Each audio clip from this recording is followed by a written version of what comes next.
नमस्कार बच्चों, गायत्री विद्या मंदिर के YouTube चैनल में आप सबका स्वागत है। आपकी कक्षा 12 की अनिवार्य हिंदी की क्लास में हम पढ़ रहे हैं धर्मवीर भारती का यात्रा वृत्तांत ठेले पर हिमालय। अब तक हमने पढ़ा था कि लेखक और उनके मित्र कौसानी की यात्रा पर जाते हैं बर्फ़ को नज़दीक से देखने के लिए, किंतु किस प्रकार उन्हें रास्ते में यानी कि कौसानी के नज़दीक पहुंच जाने के बाद भी जब उन्हें बर्फ़ के दर्शन नहीं होते हैं तो कितने खिन्न हो जाते हैं, सशंकित हो जाते हैं और शुक्ल जी से अपना संशय व्यक्त भी करते हैं। और अब हम पढ़ते हैं आगे। सहसा बस ने एक बहुत लंबा मोड़ लिया और ढाल पर चढ़ने लगी। अचानक बस ने एक बहुत लंबा मोड़ लिया और ढाल पर चढ़ने लगी। सोमेश्वर की घाटी के उत्तर में जो ऊंची पर्वतमाला है उस पर बिल्कुल शिखर पर कौसानी बसा हुआ है। तो कौसानी कहाँ बसा है? सोमेश्वर घाटी के उत्तर में ऊंची पर्वतमाला पर बिल्कुल शिखर पर। कौसानी से दूसरी ओर फिर ढाल शुरू हो जाती है। कौसानी के अड्डे पर जाकर बस रुकी तो देखा लेखक ने कैसा है वह गांव। क्या दिखा लेखक को?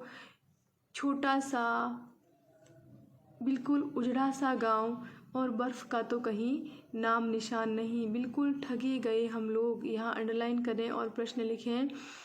लेखक को ऐसा क्यों लगा कि बिल्कुल ठगे गए हम लोग? ऐसा क्यों लगा लेखक को?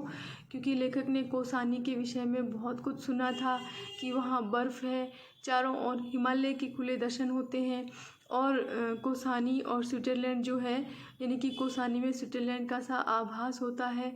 कौसानी के विषय में, उसके सौंदर्य के विषय में, वहाँ हिमालय पर जमी बर्फ़ के विषय में लेखक ने इतना कुछ सुना था, किंतु यहाँ आकर के लेखक ने ऐसा कुछ भी नहीं देखा। तो लेखक को ऐसा लगा मानो वे बिल्कुल ठगे गए। कितना खिन्न था मैं। खिन्न यानी कि दुखी, क्रोधित। अंडरलाइन करना। यहाँ प्रश्न है, अन्न खाते हुए बस से उतरा कि जहाँ था वहीं पत्थर की मूर्ति सा स्तब्ध खड़ा रह गया। बिल्कुल यहाँ प्रश्न ये बनता है कि लेखक स्तब्ध क्यों खड़े रह गए, क्यों? अचानक लेखक ने क्या देखा? अन्न खाते का आशय है बिना मन के, बिना रुचि के, यानी अरुचि के साथ लेखक बस से उतरा था। क्यों अरुचि के साथ? क्योंकि जैसा सुना था वैसा कुछ भी दिख नहीं रहा था लेखक को यहाँ, इसीलिए बिल्कुल बिना मन के वो नीचे उतरा। लेकिन सामने जो देखा उसे देखकर पत्थर सा बना हुआ स्तब्ध सा खड़ा रह गया। तो लेखक ने ऐसा क्या देखा था जिसकी वजह से वो स्तब्ध खड़ा रह गया? कितना अपार सौंदर्य बिखरा था सामने की घाटी में। अपार सौंदर्य था सामने जो घाटी थी। इस कौसानी की पर्वतमाला ने अपने अंचल में ये जो कलियूर की रंग बिरंगी घाटी छिपा रखी है, इसमें किन्नर और यक्ष ही तो वास करते होंगे। देखो प्रश्न यहाँ ये भी बन सकता है कि कौसानी पर्वतमाला के सौंदर्य का वर्णन अपने शब्दों में कीजिए। यहाँ ये भी प्रश्न बिल्कुल बनता है। तो क्या आप वर्णन करेंगे अपने शब्दों में? तो आप पहले ध्यान से पढ़ेंगे कि इस कौसानी पर्वतमाला ने अपने अंचल में जो ये कलियूर की रंग बिरंगी घाटी छिपा रखी है, इसमें किन्नर और यक्ष ही तो वास करते होंगे। किन्नर और यक्ष प्रजातियां हैं, पुरानी प्रजातियां। तो ऐसा लगता है इस दृश्य को देख करके कि यहाँ किन्नर और यक्ष ही निवास करते होंगे। 50 मील चौड़ी यह घाटी, हरे मखमली कालीनों जैसे खेत, सुंदर गैरू की शिलाएं काटकर बने हुए लाल लाल रास्ते। देखो हरे मखमली कालीनों से खेत का क्या आशय है? चारों ओर खेतों में सुंदर हरियाली व्याप्त है, कोमल घास उगी हुई है। इस दृश्य को देखकर ऐसा आभास होता है मानो खेतों में मखमल के कालीन बिछा दिए गए हो और सुंदर गेरू की शिलाएं काटकर बने हुए लाल लाल रास्ते, यानी कि वहाँ चारों ओर गेरुई मिट्टी पाई जाती है और गेरुई मिट्टी के पत्थरों को काट करके वहाँ रास्ते बनाए गए हैं और रास्तों पर क्या है? सफ़ेद सफ़ेद पत्थरों की पंक्तियाँ। तो इतना सुंदर दृश्य है। और इन रास्तों के इधर उधर देखने पर क्या दिखाई देता है? इधर उधर से आकर आपस में उलझा जाने वाली बेले की लड़ियों सी क्या नदियाँ। मन में बेसाख्ता यही आया, बेसाख्ता यानी अचानक यही आया कि इन बेले की लड़ियों को उठाकर कलाई में लपेट लूं, आँखों से लगा लूं। यानी कि नदियाँ जो है वो चारों ओर से कैसी दिखाई देती है, मानो चारों ओर से बेले की लड़ियाँ छाई हुई हो, एक दूसरे को गूंथे हुए हो मानो। और लेखक की इच्छा इस दृश्य को देखकर यह हुई मानो वे इन बेले की लड़ियों को अपने हाथों से उठा ले, आँखों से लगा ले। हाँ, अकस्मात हम एक दूसरे लोक में चले आए थे। लेखक को ऐसा क्यों लगा?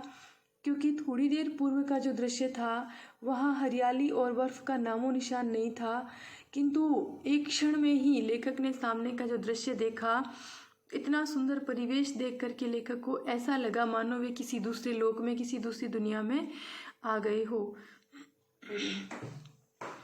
इतना सुकुमार, इतना सुंदर, इतना सजा हुआ और इतना निष्कलंक लगा कि इस धरती पर तो जूते उतार कर पाँव पहुँच कर आगे बढ़ना चाहिए।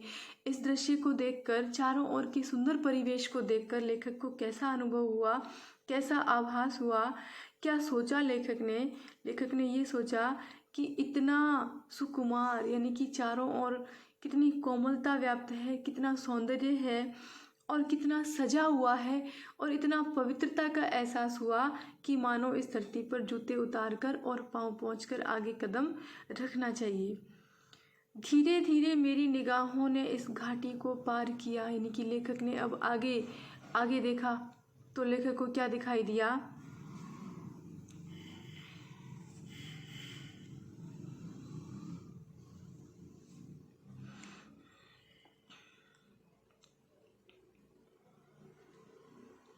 यानी कि लेखक की नज़रें अब घाटी के पार जाकर देखने लगी तो लेखक को क्या दिखाई देता है? क्षितिज के धुंधलेपन। धीरे धीरे मेरी निगाहों ने इस घाटी को पार किया और जहाँ ये हरे खेत और नदियाँ और वन क्षितिज के धुंधलेपन में नीले कोहरे में धुल जाते थे। क्षितिज यानी कि जहाँ धरती और आकाश का मिलन होता है, यानी कि धरती और आकाश का मिलन बिंदु या अंतिम छोर जो है उसे क्षितिज कहा जाता है। तो दूर क्षितिज तक देखते देखते ये जो आसपास के सुंदर खेत है वो धुंधले से नज़र आते हैं, नीले कोहरे में धुल जाते थे। यानी कि चारों ओर नीला कोहरा व्याप्त था चारों ओर के परिवेश में। वहाँ पर कुछ छोटे पर्वतों का आभास अनुभव किया। लेखक ने क्या देखा? वहाँ घाटी के पार छोटे छोटे पर्वत दिखाई देने लगे लेखक को। उसके बाद बादल थे और फिर कुछ नहीं। कुछ देर उन बादलों में निगाह भटकती रही। अंडरलाइन करें कि अकस्मात फिर एक हल्का सा विस्मय का धक्का मन को लगा। तो यहाँ प्रश्न यह बनता है कि अकस्मात लेखक को विस्मय का धक्का क्या लगा? लेखक के मन को विस्मय का क्या धक्का लगा? तो देखिए, आप ध्यान देना, अकस्मात विस्मय का एक धक्का मन को लगा और आगे एक प्रश्न आएगा, अकस्मात बिजली सा ये विचार मन में कौंधा।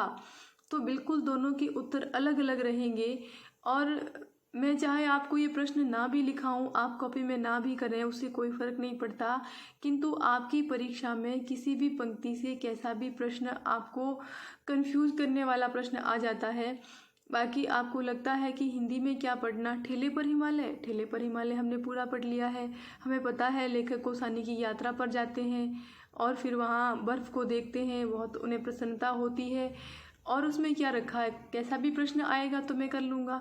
तो बिल्कुल ये आपकी गलत फहमी रहेगी। 2-2 नंबर के प्रश्न इस प्रकार से किसी भी पंक्ति को उठा करके आशय स्पष्ट कीजिए, किस संदर्भ में आया है ये कथन किसने किससे कहा था।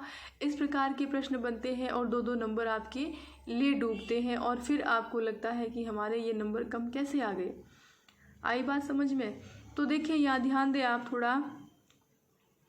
अकस्मात बिजली, अकस्मात फिर एक हल्का सा विस्मय का धक्का मन को लगा। तो विस्मय का धक्का क्या था जो अकस्मात लेखक के मन को लगा? इन धीरे धीरे खिसकते हुए बादलों में ये कौन चीज़ है जो अटल है? ये मन को धक्का लगा है लेखक के अचानक से, क्योंकि उन्होंने देखा है बादल है बहुत सारे जो इधर से उधर जा रहे हैं, इधर से उधर चल रहे हैं, किंतु कुछ ऐसा देख लिया है लेखक ने जो इन खिसकते हुए बादलों के बीच में अटल खड़ा है। ये छोटा सा बादल के टुकड़े सा, और कैसा अजब रंग है इसका, बड़ा अजब सा रंग है। अजब सा क्यों है? क्योंकि न सफ़ेद है, न रूपहला है, न हल्का नीला, पर तीनों का आभास देता हुआ, मानो तीनों का मिश्रण है ऐसा लगता है। न सफ़ेद है, न रूपहला है और न हल्का नीला है, किंतु फिर भी तीनों रंगों का मिश्रण सा दिखाई देता है इन धीरे धीरे खिसकते हुए बादलों में जो दिखाई दे रहा है। ये है क्या? बर्फ तो नहीं है। हाँ जी, बर्फ नहीं है तो क्या है? फिर देखो, फिर अंडरलाइन करो, ये प्रश्न आ गया आपके। अकस्मात बिजली सा ये विचार मन में कौंधा। देखो, अकस्मात हल्का सा विस्मय का धक्का मन को लगा। क्या? कि खिसकते हुए बादलों के बीच में कौन चीज़ है जो अटल है। ये विस्मय का धक्का लगा था, किंतु अकस्मात बिजली सा ये विचार मन में कौंधा। तब आप वो उत्तर नहीं लिखेंगे, तब आप क्या लिखेंगे कि इसी घाटी के पार वह नगाधीराज पर्वत सम्राट हिमालय है। ये विस्मय का अकस्मात बिजली सा ये विचार लेखक के मन में कौंधा, यानी कि चमका। अकस्मात अचानक से ये विचार उठा लेखक के मन में। क्या विचार उठा?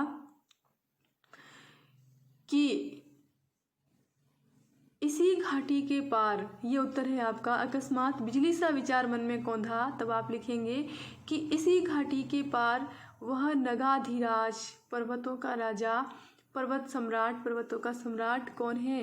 हिमालय है। इन बादलों ने उसे ढांक रखा है, यानी कि बादलों के पीछे छिपा हुआ है, बादलों ने ढक लिया है उसे। वैसे वह क्या है, वह क्या सामने है? उसका एक कोई छोटा सा बाल स्वभाव वाला शिखर बादलों की खिड़की से झांक रहा है, ऐसा लगता है। छोटा सा पर्वत का टुकड़ा उन्हें अलग से दिखाई दे रहा है, बाकी बादल छाए हुए हैं और वो इस प्रकार से दिखाई दे रहा है।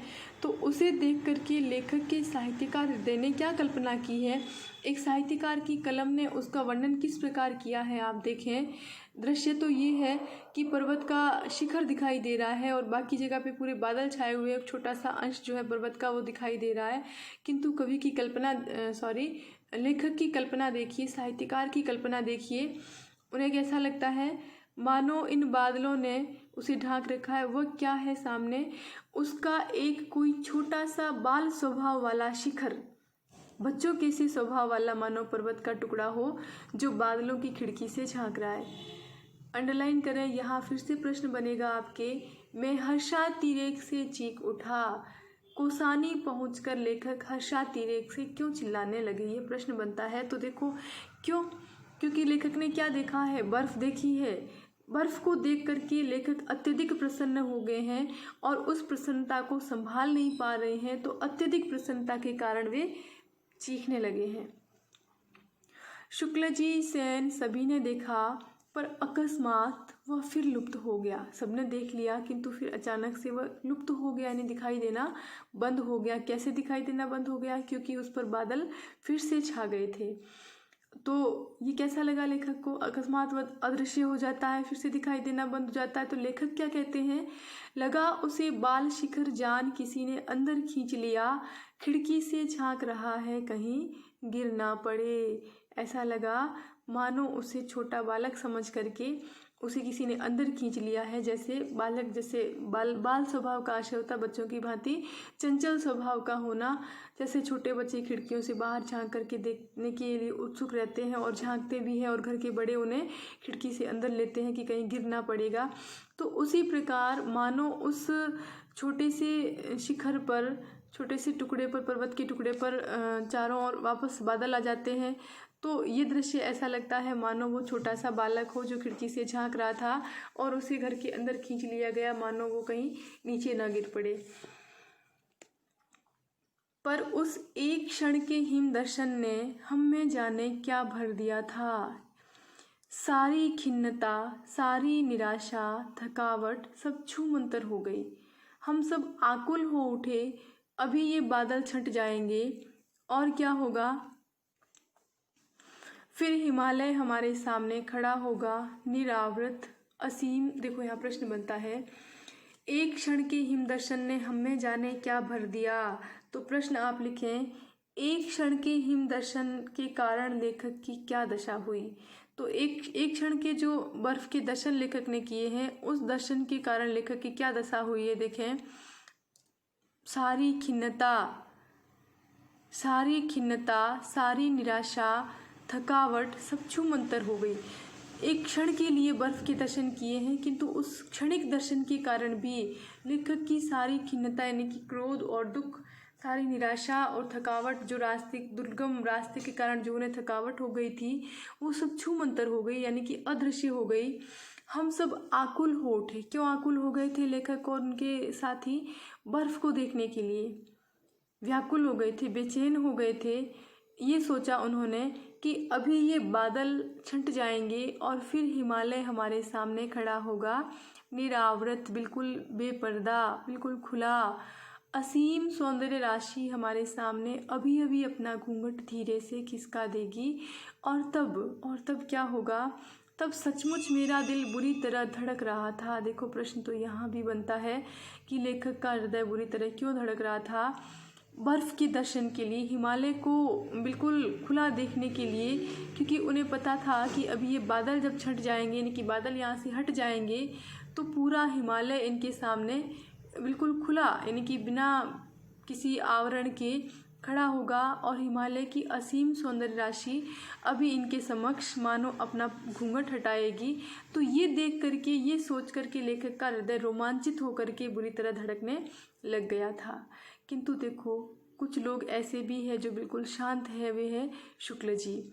शुक्ल जी शांत थे, केवल मेरी ओर देखकर कभी कभी मुस्कुरा देते थे। तो शुक्ल जी की इस मुस्कुराहट का भी एक बहुत बड़ा अभिप्राय है। क्या अभिप्राय है? देखो, हम पीछे पढ़ के आए हैं कि कोसी से कोसानी के लिए बस चली, लेकिन लेखक क्या था? लेखक तो दुखी था। लेखक ये देख रहा था मानो हम यहाँ पर आकर के ठगे गए हैं। ये नदी, घाटी, गांव सुंदर है, किंतु इतनी प्रशंसा के योग्य तो नहीं है। इनके मन में ऐसा हो रहा था। इनके मन में संशय भी था कि यहाँ बर्फ़ हमें दिखेगी अथवा नहीं दिखेगी। बार बार अपना संशय शुक्ल जी पर व्यक्त भी कर रहे थे। तो शुक्ल जी ने ये सब कुछ नोटिस किया, शुक्ल जी ने ये सब कुछ देखा कि बड़ा अधीर है ये बर्फ़ को देखने के लिए। किंतु शुक्ल जी को पता था कि जब बर्फ़ देखेगा तब इसे समझ में आएगा। तो कोई भी उत्तर नहीं दे रहे थे, जवाब नहीं दे रहे थे। अब जब लेखक ने बर्फ़ के दर्शन कर लिए हैं तो शुक्ल जी मानो उसके सामने देख करके और मुस्कुरा रहे हैं। और उस मुस्कुराहट का अभिप्राय ये है कि इतने अधीर थे, कोसानी आया भी नहीं और मुंह लटका लिया। यानी कि तुम कितने अधीर थे, धैर्य खो रहे थे, कोसानी आने के पहले ही तुमने मुंह लटका लिया था। मानो ये शुक्ल जी की मुस्कुराहट का ये अर्थ निकल रहा हो, ऐसा लेखक को लगा। अब समझिए यहाँ का जादू। लेखक कहते हैं, क्या अब तुम्हें यहाँ का जादू समझ में आया? यानी कि कितना सौंदर्य है यहाँ। डाक बंगले के खानसामे ने बताया कि आप लोग बड़े खुशकिस्मत हैं साहब। क्यों खुशकिस्मत है? खानसामे ने ऐसा, खानसामा यानी कि रसोइया, उसने ऐसा क्यों कहा कि आप लोग बड़े खुशकिस्मत हैं?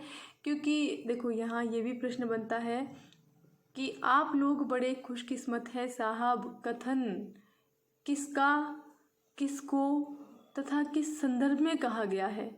तो ऐसा प्रश्न बनता है। तो ये कथन डाक बंगले के खानसामे का है, लेखक और उनके साथियों से कहा गया है। उसका कारण क्या है कहने का? संदर्भ क्या है? यानी कि उनसे पहले 14 टूरिस्ट आकर के गए हैं, किंतु उन्हें 7 दिन रहने के बाद भी बर्फ़ नहीं दिखी। किंतु इनके आते ही हिमालय के पूरा खुलने के आसार लग रहे हैं, इस कारण उन्हें खुशकिस्मत कहा गया है। तो देखो, इस प्रकार से प्रश्न बन जाते हैं आपके, और आपको पता ही नहीं चलता है कि ये बात कब हुई थी, ये कब हुआ था। लेकिन इस प्रकार के प्रश्न बनते हैं तो बिल्कुल आपको बेझिझक इनका उत्तर भी सही तरीके से देना है।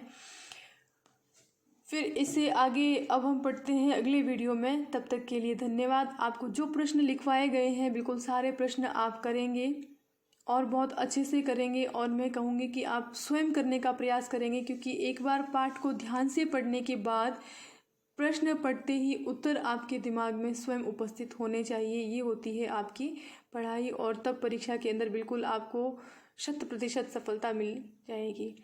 ठीक है, तो अब तक के लिए इतना यहीं पे ख़त्म करते हैं। धन्यवाद।